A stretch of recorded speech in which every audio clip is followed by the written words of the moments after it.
such things as TikTok shop, Instagram shop, and YouTube shopping as really for the creator an affiliate marketing opportunity that's native to the platform, that clickable product links can show up on shorts and long form videos. What's happening with this trend and what should we be thinking about strategically? Yeah, so I believe the That's a number good that I question. last saw was I think 7 trillion or 8 trillion will be spent on social commerce a year. That is so much money that is going to be available, and that is already kind of available, right? So as we grow and the creator economy grows to almost double in the next 2 years, this is going to be extremely important in converting your sales because it's like the people are going to be there, but it's how can you make it seamlessly to convert that person into that link or that product or service that you're trying to sell at the time. By 2030. That's a crazy large number. The question is how can you get a small fraction of a slice, right? If you do that, you're making money hand over fist.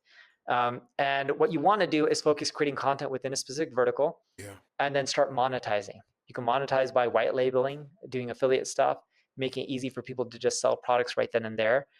You can be an ambassador, not an influencer. Influencer is one thing, but how can you be joint with the company and create a product that can also be partly yours and sell it? You look at Hailey Bieber, she just sold her makeup company, I believe, for like $1 billion-ish Mm. to, I think it was like some Elf Beauty. I think that's what they're called. She had a few partners. I don't know if they had investors. I think some of it, quite a bit of it was in stock compensation instead of just cash, a large chunk of their overall shares. And when you look at that company, what did she have? She had partners who understand the industry, but she herself had the brand, the expertise. She was using her platform to start selling. You can find other people who are well known, partner with them, and do some of the operations or build your brand and then push out products on these places. What we I think that's extremely important, right? Because not only are is it important to build your own brand and that could really help you out, moving forward, but also knowing where you lack and where to get the right help. I feel like there's so many times we go through this process of wanting to do it all ourselves, wanting to do it all ourselves. And that's just not how you should be doing it, especially as a small business. And the way you really grow and scale is by having employees, having help, having people who, depending on your industry, are better than you in that, are doing the work. But you know enough that they are doing it the right way and that it's quality and the quality that your client or potential clients may be looking for. even seeing that's really effective right now is partnering up with other influencers, giving them a percentage of all sales and having them be part of the product in an affiliate way. And that grows your channel, your brand, helps with sales. But what's really interesting with shopping is you're going to see more people eventually go live on these platforms and sell live, kind of like QVC. We see that in Asia. That I bet you is going to start booming in the US within the next few years. And for those that are following along, but when they hear this idea of social commerce and they say, like, what exactly do you mean? Or social shopping, can you define it at a basic level for what that even is? I'm on Instagram, loading up the app. I'm casually browsing, going through reels. All of a sudden, it stops my flow and someone shows me a product. Could be an ad, could be organic. Click a button, buy it right then and there. Don't even leave Instagram. And then boom, they generated a sale. And it's all done. And they have autofills and all that kind of stuff. It just makes it super easy to buy because most people look at marketing as let me create a video promoting a product and send you to a landing page, then get you to read everything Yes. and then buy. Why can't you just do it all in one video and do it right then and there so someone doesn't have to leave the platform so you have less of a drop off rate? Typically, we see higher conversions. And that's extremely important. The more you're converting the person and the easier slash the less money and more efficient you are converting is going to really help out in the end, right? So if we're going to take a product and we're going to market it out there, if the platform can integrate, which they're talking about how TikTok Shop is integrating this, uh, where you don't have to leave the platform, you're not traditionally sending someone off site to a product or a platform or a service. You're really going to help make the, I guess, the buyers, I guess, is it the buyers? You're really going to help make the buyer, their experience easier and more fluid, which the easier it gets, the better you're going to want to pay, right? I think of it almost like a, how should I say? Well, okay, let's say it this way. Yeah, let's say it this way. The bigger you get on, wait, hold on.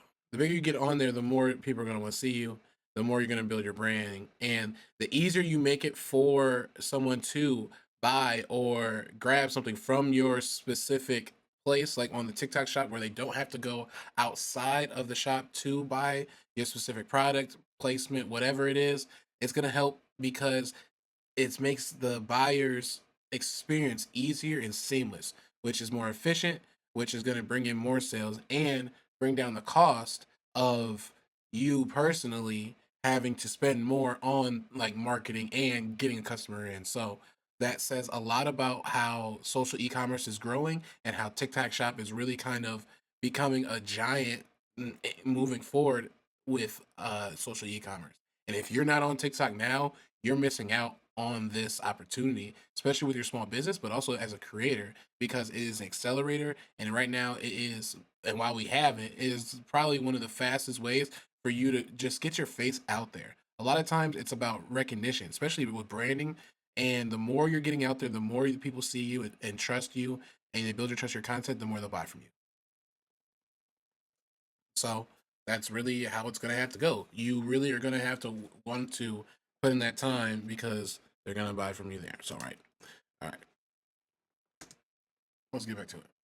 So this is a major shift because it's replacing traditional search, that social platforms are the primary product discovery mechanism. I Yes. actually was at my friend David's house in Vegas, and I'm in his living room. I'm like, that's a nice carpet. And he goes, I got it on a TikTok shop. And I was like, what? Personally, I haven't converted that way yet. And I was like, you bought like an area rug off of TikTok? He's like, yeah, you know. And That's so awesome, honestly. And I recently almost just bought a gaming chair off of TikTok Shop. They have almost literally anything, and it's so crazy how it's evolved that fast. But I don't know. Drop down in the comments if anyone actually has bought something off the TikTok Shop and how. Tell me one how your experience was, and two, how was the quality of the product? That's something I always kind of think about, especially now when we have these tariffs. Uh, how long it took you, the experience, all that type of stuff. and I would imagine that product came to him. Algorithmically, it came to him, caught his attention. Now it's a purchase, lower friction. What do you predict is going to happen over the next few years with this? How significant is it? I think it's going to be one of the biggest commerce channels out there. Yeah. And Amazon and everyone is trying to do partnerships and get their hands on it. Product discovery is huge. We watch all this short form content on all these channels like YouTube. It's hard to monetize. Look at the ad revenue. It's just terrible. The ad revenue is not terrible because these networks don't want to pay you money. They'd gladly pay you more if they can make more. They're just not making that much off of short form content. Yeah. But what they're finding is it's easier to sell people products than it is to get them to click on an ad through social discovery. And I think that's very important because when you're scrolling and a good ad finds you, it'll stop that scroll for you. And that could be extremely important or pivotal for you as a business owner or a small business trying to not only get seen, but to get the right product in front of the right person, especially if you have, a plethora of products. So don't be afraid to use that short form specifically for an ad. And then obviously when you have your long form is all going to be about average watch time and watch time in general. And then that's going to keep people there for the long haul, especially if you're trying to do the combo of business and also content creation where you're being paid to create that content and not I'm creating content to get paid, if that makes sense. We land the plane. A couple topics: search, YouTube, and AI. With some of your final thoughts. The first would be search. You have written a lot of articles about what it takes to rank, on Google. You're an expert at this. Do you think anything has changed Extremely on important. what does it take to rank on YouTube in 2025? I don't think much has changed. I think the big thing that people tend to forget is we see people rank better when they keep their profile on YouTube specific to a vertical versus talking about everything. So I talk about marketing videos, but sometimes my team's like, let's go broad and let's test this out. It may get more views, like, how entrepreneurs are making millions of dollars through ChatGPT. It's not the right audience, and those kind of videos may get views, but my channel ranks better when I specifically focus just on marketing videos. And then as far as YouTube goes, That's very good advice. Find your niche and stick to it. If you're a creator that just does every and any and everything, people aren't gonna know what you really like are specified in, and if they're going to like your content consistently. They want to consistently come to your page to consume what you have. And if one day it's like they love it, the next day they hate it, the next day it's all right, the next day they hate it, they hate it, they hate it, and then it takes them a week to find something that they love again, they're probably gonna drop off. But if 4 or 5 times a week they love something, something they don't really like as much, and then you try something different and it shows them that they're not interested in it, then you keep doing what it was. When we're creating, we create for the viewer, not for your own like vein and your own whatever aspirations, whatever you want to do. Create for the viewer and for the platform that you're using to convert. What's your mindset right now, or maybe a tactic or strategy right now? You're saying, okay, YouTube's competitive. I want to focus on, you covered earlier, you're using Answer the Public to spot some topics. But like, what's your thoughts on your personal investment of time, money, and energy in YouTube, how you're thinking about YouTube, and where you see YouTube going? So I'm just shifting up my YouTube strategy. So we used to pay this company, I don't know where they were based, I think LA, and they would take my outline and then turn it into a script, and then I would go record YouTube videos, and they would spend a lot of time and money editing. It was on a lot of topics that I wasn't more so keen to record videos on. So then stopped working with them. I'm now shifting my YouTube strategy to continually produce content. There'll be a little bit of a gap though. And my buddy AJ is helping me film and edit content that won't be as highly produced, but it'll be on topics that I care about. It's scripted, more real and authentic. Because what we've seen is typically when we do too much editing and too much polishing, it doesn't do as well as just when it's just more real, raw, and authentic. And that's our goal. So we'll talk about more topics related to marketing, the vertical that we're in, more advanced stuff that would be more related to enterprise customers, which is ideally what we're going for. We work with SMB and mid-market as well. We service the whole funnel. Hold on, I want to go back a little bit because that was extremely important what you just said. Topics that I wasn't more so keen to record videos on. So then stopped working with them. I'm now shifting my YouTube strategy to continually produce content. There'll be a little bit of a gap though. And my buddy AJ is helping me film and edit content that won't be as highly produced, but it'll be on topics that I care about. It's scripted, more real and authentic. Because what we've seen is typically when we do too much editing and too much polishing, it doesn't do as well as just when it's just more real, raw, and authentic. And that's really important because we've seen so much of this presented online figure or persona for a lot of people, right? And with AI coming up and with everything going on, it's going to be extremely important for you to be genuine. Now, more than ever, it's extremely important for you to be genuine, and it's extremely important for you to be honest and really dive in on the topics that you are an expert are in your niche, but also that can help transform something. You never know who's watching, and you never know how you might be able to help somebody with that. So definitely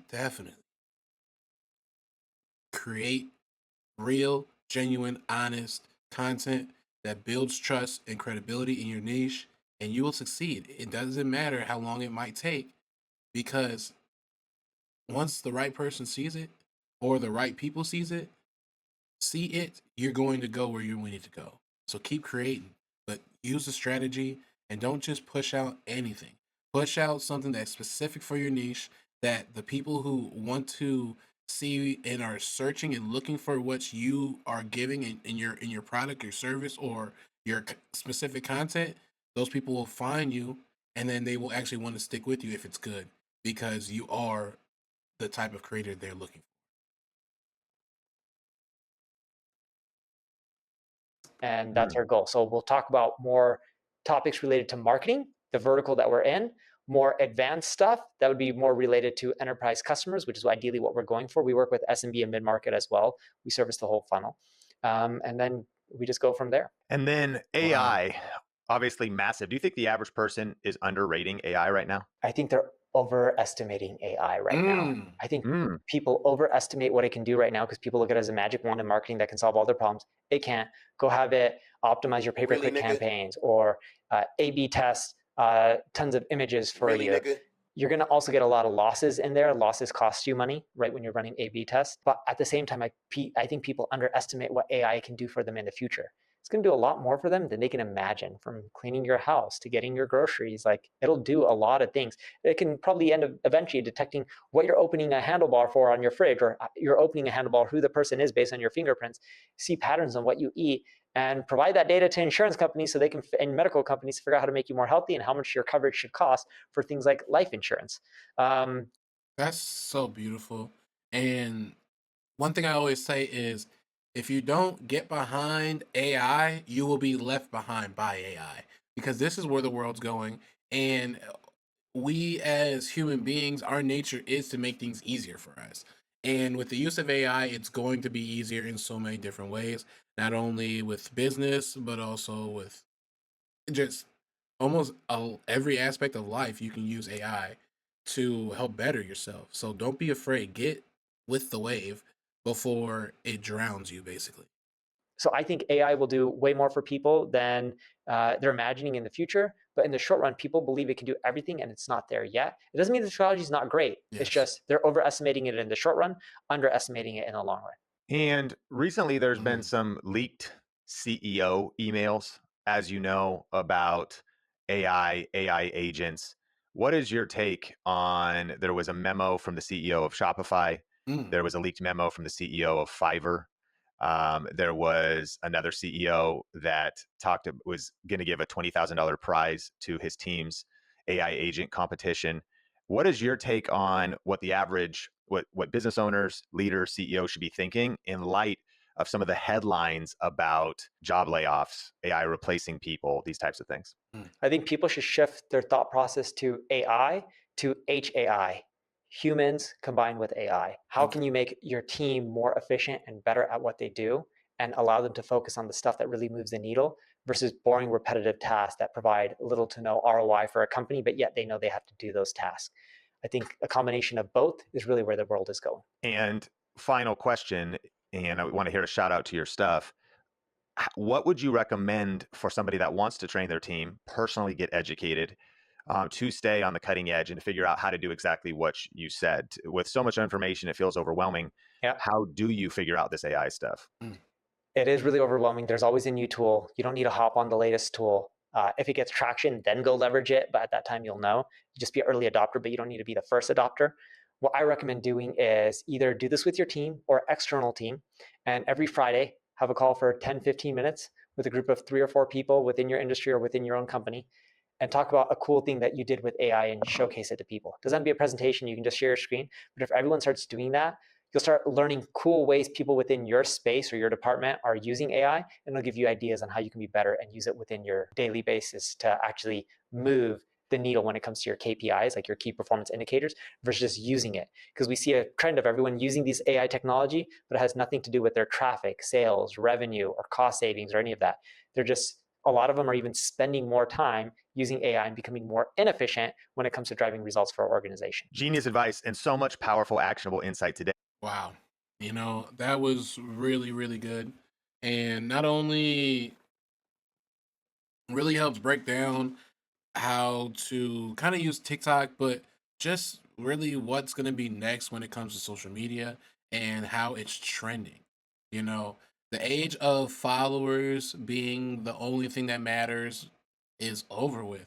Now, if you have a great video and the viewer thinks it's a good video and they like it and they push it out to the next person and it's a snowball effect, that's going to help you go viral.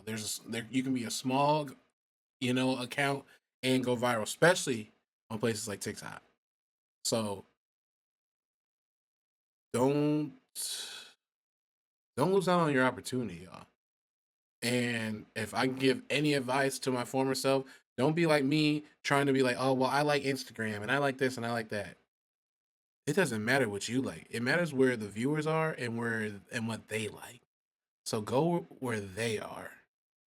Don't just hang out where you like to hang out when it comes to social media.